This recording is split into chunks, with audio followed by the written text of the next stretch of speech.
You're fired. Imagine being the best employee in history. You built the empire, and your reward is a cardboard box. But wait! Quick correction! This is China, 206 BC. So instead of getting fired by the CEO, Han Xin got shoved into a giant burlap sack, suspended in midair, and stabbed to death by the CEO's wife and her squad of angry palace maids, who were, honestly, very thorough about it. Note to self, corporate loyalty is a scam. How does China's greatest military genius end up with the worst termination letter in history? Let's go back to the broke nobody. Han Xin was a highly educated man. Unfortunately, the ancient job market wasn't hiring freelance geniuses. So, he faced one huge problem: zero income. And Han Xin was that era's most overqualified nobody. Too proud for normal work, too broke to care. So, he wandered the streets all day, doing nothing. But first problem, food. Han Xin had an idea. He'd freeload at the local HOA president's house. Why him? Because Han Xin actually applied for that job, and this guy got it. So Han Xin's logic was simple. You took my paycheck, I'm eating your groceries. And the president, he felt guilty. So he never said no. For months, Han Xin ate there for free, until one day, the wife blew up. Han Xin was outside. He heard everything. Are you kidding me? This deadbeat's been mooching off us for months. I don't even have money for new clothes or jewelry. After that, he never went back. So, food problem again. Han Xin thought of another plan. Fishing. Here's the plan. Read books, catch fish, win-win. Just one flaw in the plan. The moment Han Xin picked up a book, he forgot everything. Fish swam away? He didn't notice. The laundry lady nearby was eating her lunch. She watched him. For about 20 minutes. She just couldn't stand it anymore. Are you feeding the fish or catching them? Here, take this. Han Xin was grateful, which meant he showed up again the next day. And the day after that. Hey, what's on the menu today, chef? Finally, one day, the laundry lady just couldn't take it anymore. Kid, I'm done here. Find another food source. Thank you. When I'm successful, I'll repay you. Kid, you're broke and delusional. Go get your head checked. Now here's the thing about Han Xin. He was a one-trick genius. Military strategy? 10 out of 10. Basic survival and people skills? Absolute zero. He lost both food sources. Back to being a street beggar, hungry, and running out of options. One day he squatted by a butcher's stall, hoping someone would take pity. The local butcher, basically the neighborhood bully, hated Han Xin's whole vibe. Broke, but walking around like he owned the place. Shoved him into the street, right in front of everyone. You think you're a tough guy? Walking around with that fancy sword, trying to look important when you can't even afford dinner? Are you gonna use that thing, or just stand there looking pretty? The crowd waited. Han Xin looked at the man, at the sword, at the ground. He did the math. Stabbed this guy. Felony charge and life on the run. He chose the ground. He crawled. Everyone laughed. Han Xin was already 15 moves ahead. He just chose the long game. He lived with the shame. And he waited. He didn't know what he was waiting for. Until one day, the Qin Empire started falling apart. Rebellions everywhere. People were taking sides. And Han Xin thought, This is it! The ultimate startup opportunity I'd been waiting for! he was really good at one thing, and nobody was paying attention. Late Qin dynasty. The government is a tyrannical disaster, and anti-Qin rebellion flags are popping up everywhere. 22-year-old Han Xin sees this, gets incredibly excited and thinks, finally, my time to shine. He immediately signs up with the absolute industry giant, Xiang Yu. The recruiters see he's an educated guy, so they give him a fancy-sounding title, Imperial Spear Guard. Stand there. His real job? Human Doorstop. Basically, a Walmart greeter with a weapon. Classic corporate bait and switch. They promise you the management track, and you end up getting yelled at on the sales floor. Like every overeager junior employee, Han Xin loved giving advice. Boss, you're doing this wrong. I think we should... I don't need your thinking. I need you to be a door. Be the door, greeter. Okay, but if we flank them here... Be the door. Xiang Yu rejected every single idea. Why? Because Xiang Yu only had one problem-solving method. Use his sword to chop down every obstacle in his way. Han Xin realized he was watching a man who could conquer the world, refused to use anyone who could help him do it. A Ferrari stuck in a parking lot. So, he made an unthinkable decision. He quit the biggest company in the world. It was a legendary job hop, one that would literally shake history. He walked south to a remote, struggling startup run by Liu Bang. At the time, Liu Bang was highly anxious. He had barely survived a deadly assassination trap, the Hongmen Banquet, only to be exiled to the middle of nowhere. When can we go back to the big city? Liu Bang's company was out of money. Employees weren't getting paid. They were quitting. Then, the ultimate bad news. Boss, your angel investor, manager Zhao He, ran away. Xiao He, my Xiao He, how could you leave me? Sir, Mr. Zhao is back. Where did you go? I didn't run away. I went to chase someone. Who? Han Xin. Who is Han Xin? Think about the best player you ever saw. Okay. Now imagine him times 10. That guy exists? That's the guy. So, why did Han Xin run away in the first place? Turns out, after joining Liu Bang, this brilliant military mind was assigned to be the warehouse inventory guy. Again. Han Xin cursed his bosses for being idiots and packed his bags.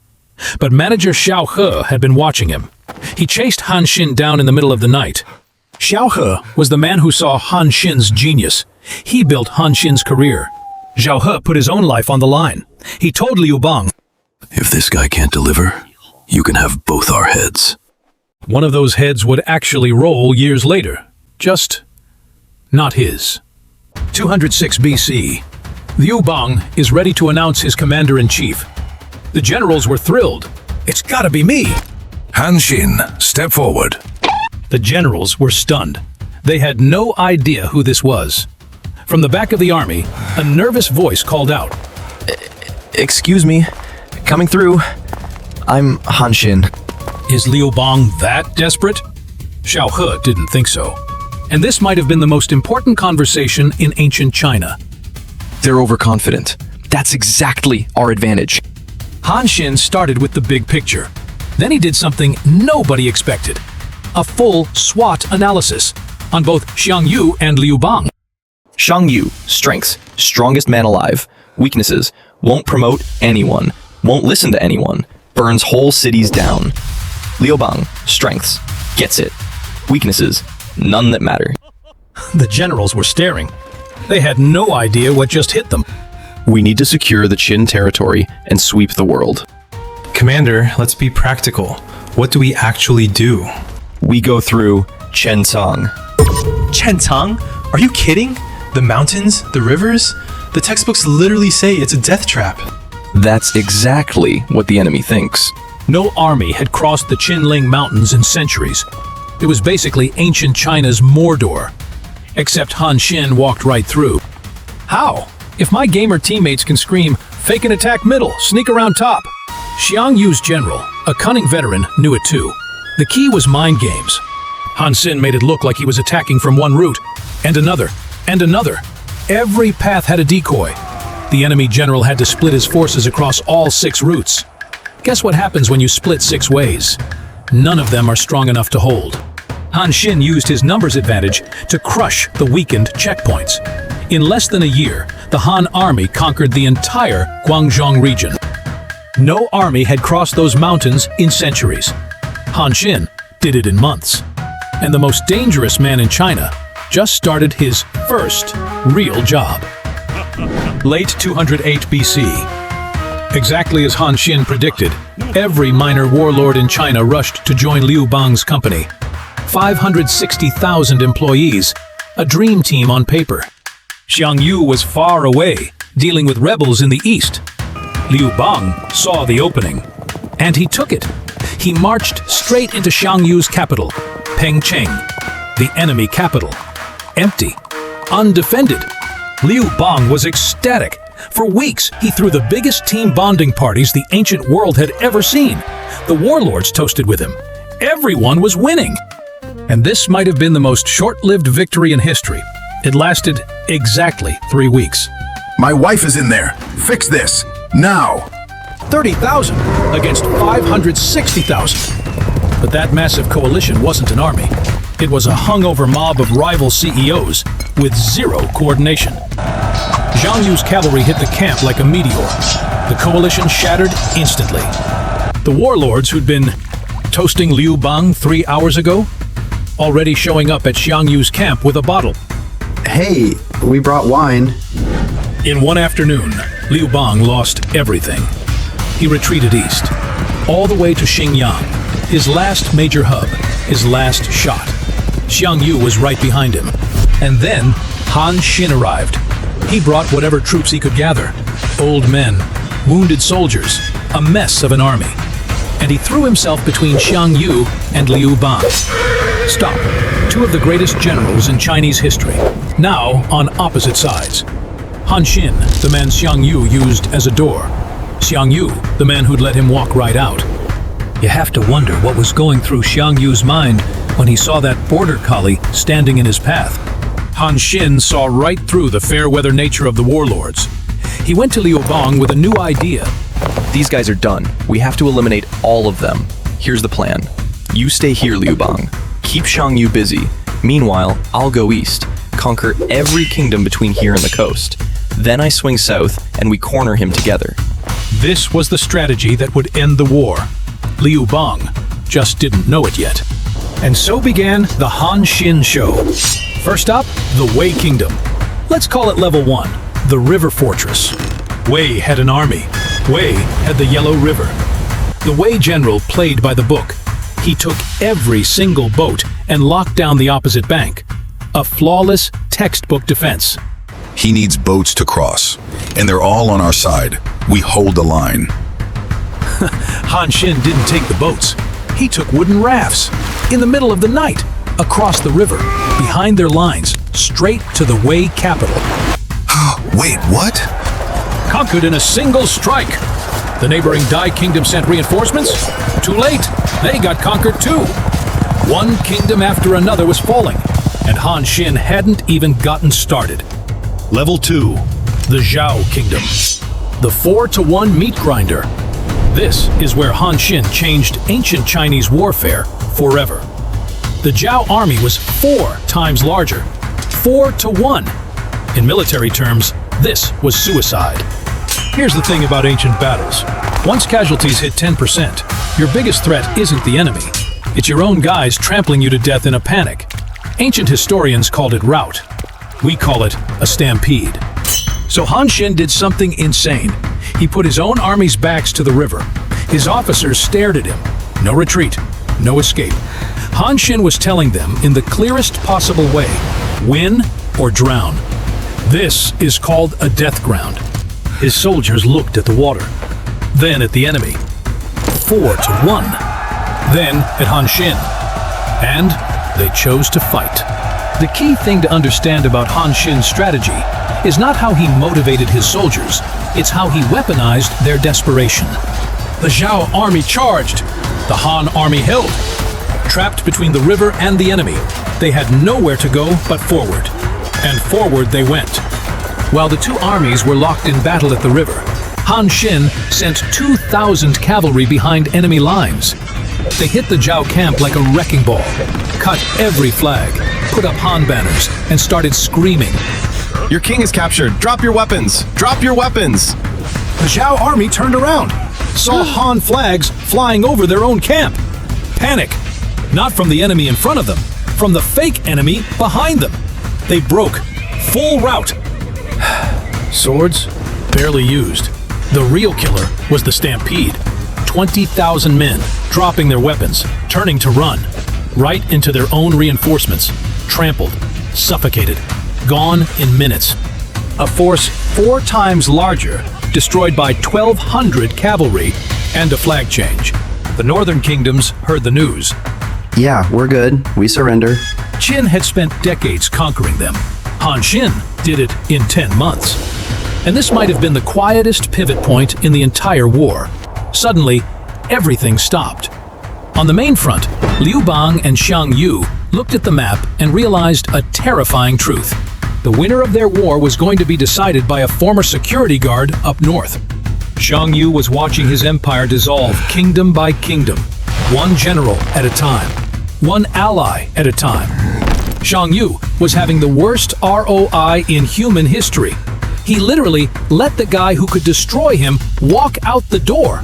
Meanwhile, Han Xin was preparing to march on the Qi kingdom, the final boss of the East. Xiang Yu called in his last hope.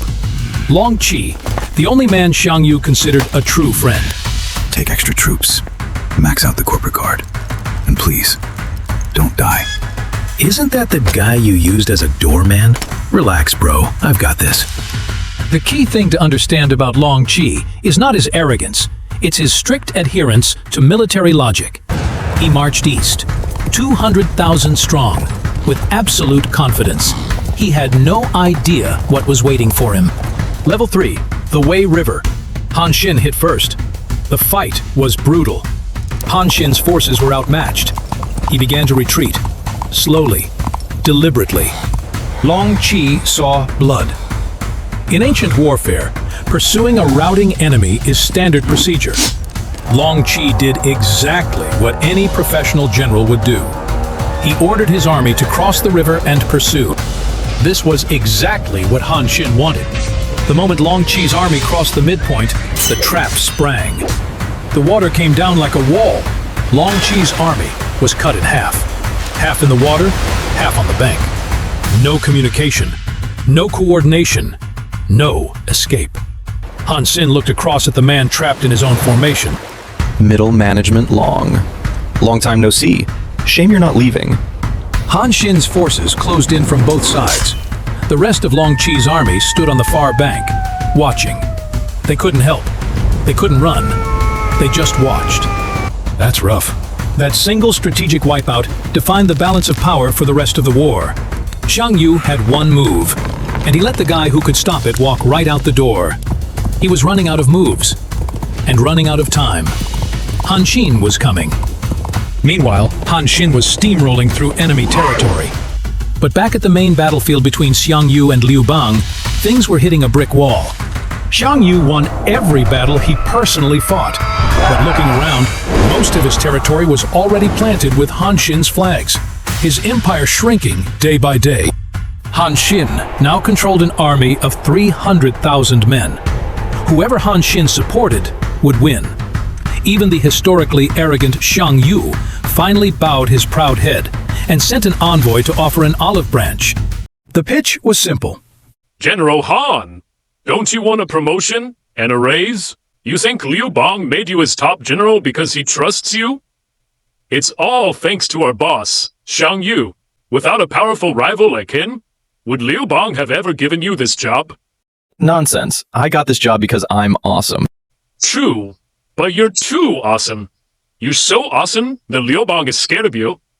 Liu Bang wants it all. There's no room for you. Partner with our company. We split the world 3 ways. You've worked hard for years. It's time you founded your own company. When everyone else ignored me, Liu Bang gave me my big break. If I want to start my own company, I'll just ask him for help. Honestly, the envoy made some excellent points. But Han Xin's brain was 99% military tactics and 1% political survival. Over on Liu Bang's side, he was desperately waiting for Han Xin to send troops. Instead, what arrived was a letter requesting an official appointment. Hey, to stabilize Qi, can I get, let's say, a temporary promotion? Acting King of Qi? Just until things settle down? Liu Bang was furious. At a time when he needed Han Xin more than air, this was absolute blackmail. He glared at the messenger and opened his mouth to scream. Han Xin, you little bas... Whack! His top advisor kicked Liu Bang under the table. The unspoken message was incredibly clear. Swallow your anger, or Han Xin is going to go work for Xiang Yu. Liu Bang, the absolute master of political survival, didn't miss a single beat. He instantly smiled. Basically the greatest guy ever. Look at all he's done. Why be an acting king? Make him the real king of Qi. Han Xin got his title, and finally, he brought his 300,000 men to the battlefield. The end game had begun. He set up the ultimate trap at Gaisha. Over 500,000 Han troops surrounded the Chu army. Zhang Yu finally tasted his very first defeat. And to finish him off, instead of fighting, Han Xin just had his army sing Chu hometown folk songs all night. The psychological damage was so absurdly high that Zhang Yu's army broke down crying and deserted. Zhang Yu took his own life at the river. He was 31. Some men win every battle and lose their empire. Others lose every battle and inherit it. Liu Bang became emperor, a whole new dynasty, the Han. And as for Han Xin's career, it was about to hit a dead end. Han Xin trusted Liu Bang's character and chose loyalty. Liu Bang only trusted human nature. Liu Bang was 60. Han Xin was 30. Barring a freak accident, Han Xin could easily outlive the next two emperors. He didn't rebel today, but who could guarantee he wouldn't rebel tomorrow? Liu Bang decided not to leave a ticking time bomb for his kids. First, he stripped Han Xin of his military command. Then, he demoted him. But that wasn't enough. Teaming up with Liu Bang's queen, they used the one man Han Xin actually trusted, Xiao He. The same guy who once bet his life to get Han Xin hired now invited him to the royal palace. Han Xin walked right into the trap. At 35 years old, the undefeated military genius was ambushed. A man who defeated every army in China. Taken out by the palace cleaning staff.